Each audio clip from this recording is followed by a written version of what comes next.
Continuamos en este día con las cosas básicas que necesitamos saber sobre Jesús. Vela, esta asociación evangelística que hoy nos está invitando en este 2021 para ganar una persona en un año para Cristo. No hay duda que creemos que el que cambia los corazones es Cristo a través del Espíritu Santo. ¿Qué marca la diferencia en Jesús? Y vamos a decir ciertas cosas de lo que marca la diferencia en Jesús. Damos respuesta a esa pregunta.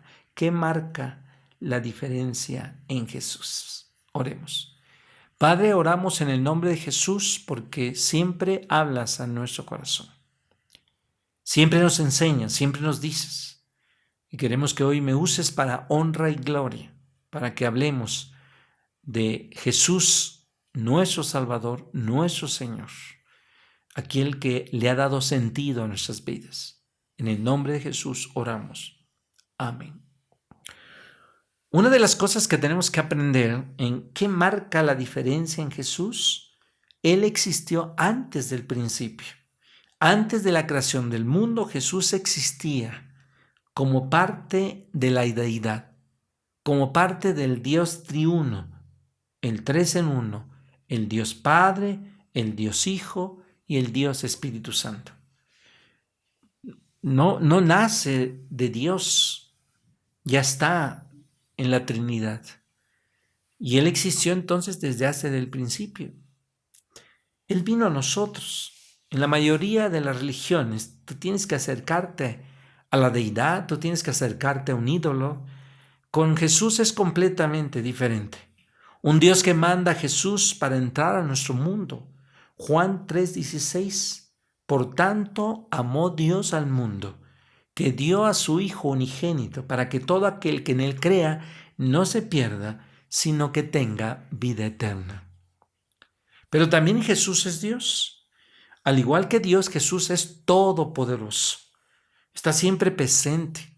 Jesús tiene conocimiento de todo. Él es fiel. Él es soberano. Es el eterno. Es el santo. Él es amor. Jesús es el Salvador del mundo. Es el Mesías prometido. Es el Hijo prometido del hombre celestial. Es el Hijo de Dios que tiene una relación precisamente con Dios y Él es el Señor. Lo cual significa que Él es Dios. Por eso en el primer versículo de Juan, el escritor dice, en el principio ya existía el Verbo, y el Verbo estaba con Dios, y el Verbo era Dios. Este Verbo es identificado con Jesús, como dice Juan 1:14. Después de la resurrección de Jesús, cuando el apóstol Tomás lo conoce, le dice Jesús, Señor mío, Dios mío, ahí en Juan 20:28. En el primer capítulo del autor a los Hebreos leemos, pero con respecto al Hijo dice, tu trono, Dios, permanece por los siglos. Hebreos 1:8. Pero una de las cosas de saber de Jesús es que Él fue humano. Jesús también fue un ser humano. En los evangelios notamos que Jesús nació como humano. Su concepción fue única, por supuesto. De ese proceso de ahí en adelante fue igual como cualquier humano. Aun cuando hubo algunas circunstancias extraordinarias durante su nacimiento en Belén, fue un parto humano, lo que Mateo y Lucas hablan de este árbol genealógico normal. Después de su nacimiento siguieron años aparentemente normales en el cual él creció, se desarrolló en un hogar con una familia, creció aprendiendo un oficio. Jesús se cansaba, le daba hambre, tenía sed. Él expresaba gozo, tristeza, dolor, amor, compasión, coraje. Incluso murió como un humano y fue sepultado en una tumba. Su humanidad es confirmada aún más porque fue tentado a pecar, dice en Mateo capítulo 4, versículos ahí que se mencionan en el versículo 1 al 11. El autor de los Hebreos en el capítulo 4, versículo 15, porque no tenemos un sumo sacerdote incapaz de compadecernos de nuestras debilidades, sino uno que ha sido tentado en todo de la misma manera que nosotros, aunque sin pecado. Jesús conoce estas tentaciones. Jesús sabe de esto porque Él las experimentó, pero Él no pecó. Por eso la ausencia de pecado en Jesús Es una muestra de su amor y de su misericordia para nosotros. Vino a dar su vida como un sacrificio por nuestros pecados. En la tentación, por el diablo en el desierto, su objetivo era perseguir a Jesús para que escogiera la gloria, el honor terrenal en vez de la humildad, sufrimiento y muerte. Él sabe que escogió la voluntad de Dios para vivir una vida santa, sin falta. Dio su vida por nosotros como un sacrificio perfecto y sin pecado.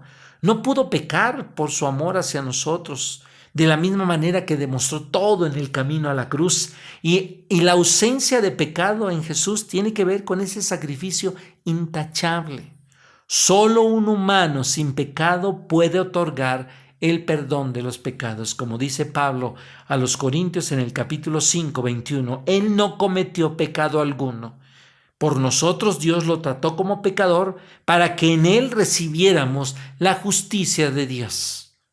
La humanidad de Jesús es importante, porque a través de la humanidad de Jesús, Dios se reveló a nosotros para que nosotros pudiéramos entender quién es, cómo fue humano, cómo experimentó todo igual que nosotros. Él nos entiende. Él nos puede ayudar en nuestras necesidades y debilidades, porque Jesús fue humano. Puede cerrar la brecha que existía por el pecado entre los hombres y Dios. Y Jesús vino a la tierra. Jesús es Dios y es humano. Jesús es completamente Dios y completamente hombre. No es mitad hombre y mitad Dios. Es 100% Dios y 100% humano. El hecho de que vino a la tierra y vivió como humano, expresado a través de los teólogos cuando llaman esta encarnación, como dice Juan 1:14. El Verbo se hizo hombre y habitó entre nosotros. Vamos a orar para terminar. Si nos falta muy poquito para estas cosas básicas, probablemente ya la semana terminemos lo que tiene que ver con esta preparación sobre saber de estas cosas básicas acerca de Jesús. Oremos. Padre, oramos en el nombre de Jesús.